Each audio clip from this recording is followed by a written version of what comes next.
2사 레이더 때문에 엄청 시끄러웠던 게 아직도 기억이 네네네. 나더라고요. 여전히 시끄럽습니다. 여전히 시끄럽습니다. 맞습니다.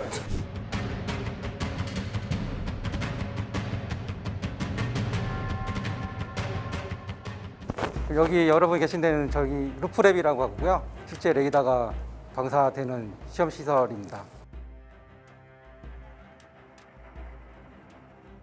저 밖에 보시면은 타워가 두 개 있는데요. 저 왼쪽 타워 보시면은 검정색 폴대가 보실 겁니다. 거기서 모의 표적을 생성하게 되고요. 저희 레이더는 여기 레이더 테스트 벤치라고 있는데 여기 제어를 받아서 실제 탐지 추적을 하게 되는 시설입니다. RTB에서 레이더가 실제 방사를 하게 되면 탐지 추적을 하게 되고요. 실제 여기 보시면 RTB 화면인데요. MFD 화면이라고 합니다. 멀티펑션 디스플레이라고 다기능 시연기라고도 하고요. 실제 전투기에 올라가 있는 MFD를 그대로 모의를 했습니다. 그래서 방사돼서 표적 탐지 추적하게 되면 이 화면에 전시가 되게 됩니다. 그리고 이 장비는 아까 타워에 있던 모의 표적 제모 모의기를 제어하게 되고요. 실제 모의 표적을 생성하게 됩니다. 나머지는 시험 분석 장비이고요. 시험을 하게 되면 결과를 받아서 분석해서 디버깅 하는 데 활용하는 장비들입니다. 위에는 지금 안테나 장치를 모니터링하는 장치고요. 보시면 온도가 나오고요. 45도, 50도 냉각되고 있는 상태고요. 보면은 여기 숫자도 써 있는데 이거는 뭔가요? 모듈 번호인가요? 네, 모듈 번호입니다. 저것도 총 TR 모듈 개수가 나와서 아 그렇죠. 그거 나가면 네, 네. 그래서 저것도 보안이고요. 유튜브 같은 데 보면 계산해서 네. 거꾸로 TR 모듈 개수를 유추하는 분들도 계시더라고요. 세보더라고요. 아, 예. 지금 보시는 게 A사 레이더고요.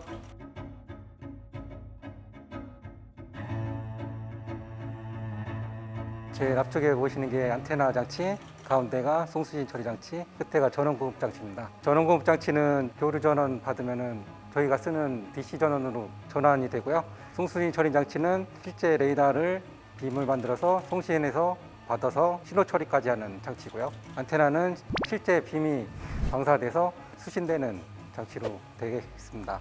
그다음에 밑에 보이시는 부분은 플랫폼 모사기라고 하고요. 실제 전투기는 3차원 공간에서 기동을 하게 됩니다. 레이더가 요동이나 기동 상황에서 빔을 제대로 방사하나 시험하는 장치이고요. 이렇게 이런 거 달아두신 이유가 뭔지 궁금한데. 실제 고주파가 나가면은 쇠 부분을 맞으면은 반사돼서 들어올 수가 있어가지고 노이즈나 다른 외부 환경의 요인을 제거하기 위해서 이렇게 흡수체를 붙여놨습니다. 아 흡수체라고 하나요 이거를? 네, 전파 흡수체라고 전파가 여기 부딪히면 다 흡수됩니다. 아 흡수되는.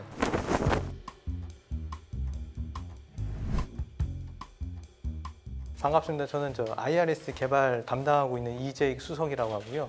이 보시는 장비가 IRS 장비가 되겠습니다. IRS는 적외선 탐색 추적 장비인데 적외선 센서를 기반으로 원거리 위협 표적을 탐지 추적하는 장비입니다. 쉽게 말씀드리면 레이더 같은 경우는 전파를 쏴서 그걸 받아갖고 이렇게 표적을 탐지 추적한다고 하면은 IR 카메라로 이게 영상 기반으로 그 기능을 수행한다 보시면 됩니다. 전파를 방사하지 않기 때문에 자신의 위치가 노출이 되지 않고 그 표적기도 그걸 느끼지 못하는 장점을 갖고 있고요. 영상 기반으로 추적을 하다 보니까 각도 정보가 레이더보다는 정확하게 계산이 됩니다. 다만 탐지 거리가 훨씬 짧고요. 거리 정보가 부정확하다는 단점을 갖고 있어서 두 가지 센서를 적절히 융합해서 활용을 하고 있습니다. IRS 구성품은 적외선 센서부 장비가 있고요. 신호 처리부 두 가지로 구성이 되는데 이 두 개는 케이블로 연결이 됩니다. 적외선 센서부는 IR 그 카메라가 들어가 있어서 카메라로 이제 영상을 찍고 그 영상을 이쪽으로 전송을 하면은 여기서 탐지 추적 기능을 수행해서 차기랑 연동한다고 보시면 됩니다. 이거 말고도 이전 버전은 계속해서 개발을 했었던 거죠. A사에 대한 처음이지만. 예. 함정용에 들어가는 IRS 장비는 개발해서 양산을 진행하고 있고요. 배 같은 경우는 중량이나 소모 전력에 제한이 없다 보니까 되게 고성능의 그 센서를 다수를 설치를 해서 적외선 탐지 추적을 하고 있습니다. 그래서 이 보시는 이 신호 처리부 같은 경우는 중량 감소를 위해서 처리 보드들을 통합하고 고성능 보드를 써서 이렇게 두 개가 처리할 거를 하나로 처리하고 그리고 소프트웨어도 최적화시켜서 최대한 컴팩트하게 만든 함정용 IRC 세트는 1000kg가 넘습니다. 1300kg 정도 됩니다. 근데 이거는 둘이 합쳐서 한 36kg. 중량적으로는 비교가 안 되고요. 각각의 특성에 최적화되게 무게라든가 성능적인 거라든가 운영적인 측면을 고려를 해서 만들어졌다 보시면 됩니다.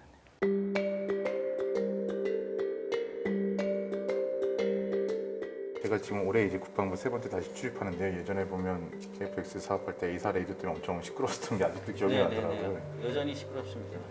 여전히 시끄럽습니다. 맞습니다. 개발 과정이 하고 문제가 있었다는 얘기도 이제 뭐 개발 과정에서 있을 수 있는 일이고 왜 이런 얘기들이 자꾸 나오는 걸까요? 제 생각에는 아마 관심과 아직도 그래도 우려하시는 시선이 많이 있는 것도 사실인 것 같습니다. 그래서 작은 어떤 트라이얼 앤 에러가 있어도 또 이제 너무 걱정을 하시게 되고, 근데 뭐 개발 과정에서는 사실 많은 트라이얼 앤 에러를 통해서 장비의 성능과 기능이 최적화되는 거라고 보시면 되는데요. 전투기 자체도 사실은 개발하기가 굉장히 어려운데 전투기와 거기에 들어가는 여러 가지의 센서들과 그리고 또 그것들을 다 통합하기 위한 또 체계 통합, 한 번에 이제 저희가 다 같이 개발을 하다 보니 동시에 수행이 되다 보니 리스크가 굉장히 높다고 이제 많은 분들이 생각을 하시는 것 같고요. 근데 저희들도 어느 정도 이제 정점을 고개를 이제 좀 넘고 있기 때문에 그런 단계는 이미 지났고요. 기술적인 어려움도 어느 정도 다 극복을 했다고. 사실은 처음에 A사 레이더 그러니까 미국에서 기술을 갖고 오려고 그랬는데 잘 안 됐잖아요. 그래서 우리가 독자적으로 개발을 하게 된 건데 오히려 뭐 우리 기술력을 늘리는 데 도움이 됐다. 뭐 이렇게 조금 봐도 되나요?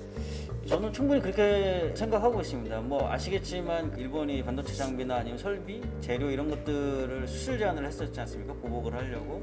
근데 어떻게 보면 이제 그게 오히려 더 전화위복이 돼서 국내의 관련 기술들이나 관련 산업들이 더 이제 활성화가 됐고 일본에 의존해왔던 것들로부터 저희가 독립할 수 있는 기회가 됐지 않습니까? 그렇게 만들어가고 있고요.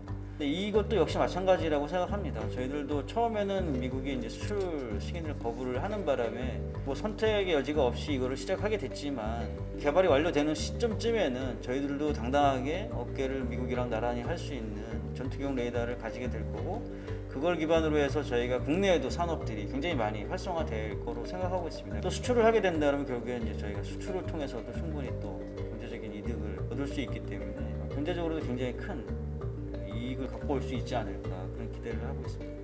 개발 속도가 되게 빠른 편이었다 우리 A사 레이더가. 기계식 레이더지만 전투기용 레이더들을 개발했던 업체들이 있습니다. 뭐 프랑스에도 있고 이스라엘도 있고. 그러니까 기존의 전투기용 기계식 레이더를 가지고 있는 나라들조차 10년 이상의 이제 개발 기간이 걸렸다고 이야기를 간접적이지만 들었었고요. 실제로는 저희가 그 중에서도 굉장히 더 빠르게 하드웨어 입증 시제 같은 경우는 뭐 불과 설계하고 만들어가지고 저희가 이스라엘 가지고 간 게 채 1년이 되지 않는 시간에 저희들이 가지고 갔었고요. 약간의 해프닝이긴 했지만 저희가 시험 비행기가 없어서 걔들 거에 탑재를 해서 이제 처음에 비행 시험을 했었습니다. 근데 원래 약속했던 날짜에 저희가 장비를 보냈는데요. 이스라엘에서는 한국이 절대 그 시간에 이 장비를 보내지 못할 것이라고 생각을 하고 있더라고요. 저희가 가니까. 그래서 아예 준비를 제대로 하지 않아 저희가 도착을 하니까 이제 좀 놀랬었죠.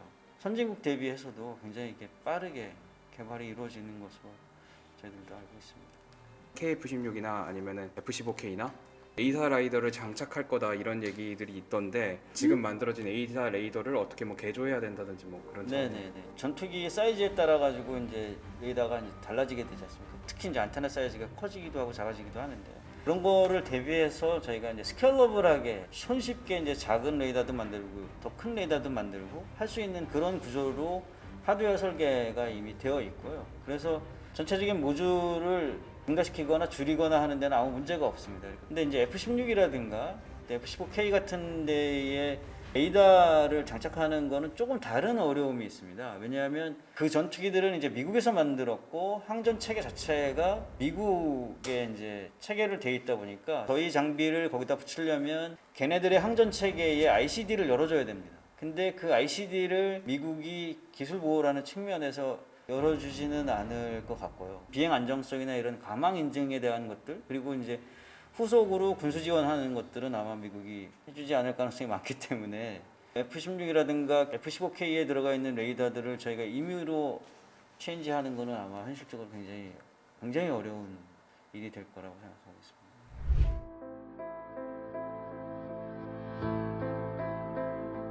그때 우려를 많이 하셨던 분들은 국내에서도 그렇게 오랫동안 관련된 기술들이 개발이 되고 있었다는 사실들을 잘 모르시는 분들이 많으셨던 것 같고요.